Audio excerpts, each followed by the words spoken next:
BNP থেকে আমাকে advice করেছে মামলাটা করার জন্য, যার জন্য আমি এই মামলাটা করেছি। 2:45 সময় মোশনটা ধরলো আর কি। তখন ওরা আবার টাইম চাইলো। টাইম চাওয়ার পরে কোর্ট শুনে 3টা পর্যন্ত সময় দিল। 3টার সময়তে মোশনটা it was taken up for hearing. So আমি তখন দাঁড়ালাম। I was about to start to place the case. তখন তারা আবার বললো যে এটা অ্যাটর্নি জেনারেল সাহেব টাইম চেয়েছে, উনি আসেন নাই, আরও 10 মিনিট অপেক্ষা করতে বললেন। আরও 10 মিনিট পরে বললেন যে অ্যাটর্নি জেনারেল সাহেব নট দিস উইক নিতে বলছে।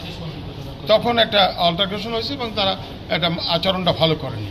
ল অফিসাররা তারা যার গ্রিভান্স বলতেছিল আর কি। আলটিমেটলি কোর্ট এটা আগামী রোববার দিন 11টার সময় ফিক্স আপ করেছে। রাষ্ট্র বলছে অ্যাটর্নি জেনারেল ইনস্ট্রাকশন দিয়েছে যে এই সব 1 সপ্তাহ সময় নেওয়ার জন্য, নট দিস উইকেন্ড। সেটা বলতে চাচ্ছে ওরা যে খায়রুল হক সাহেব এটা করছেন সেটা করছেন, তার দোষ ত্রুটি এইসব বলছে। এটা নট এ লিগাল সাবমিশন, মামলার কোনো সাবমিশন নয়। সেটা গেছে যে বলছে খায়রুল হক সাহেব এখানে অনেক কিছু খারাপ কাজ করেছে, আমরা সাফার করেছি, আমরা মামলা খেয়েছি, আপনারা কিছু বলেননি, এইসব কথা। এই কেসের ব্যাপার নিয়ে কিছু 561 বলছি এটা প্রিপস্টারাস এবং এটা আনবিলিভেবল একটা স্টোরি। 1 বছর আগে ঘটনা ঘটছে, 18 জুলাই 2024-এ এই 6 জুলাই এসব মামলাটা করেছে এবং কোনো ব্যাখ্যা দেয়নি।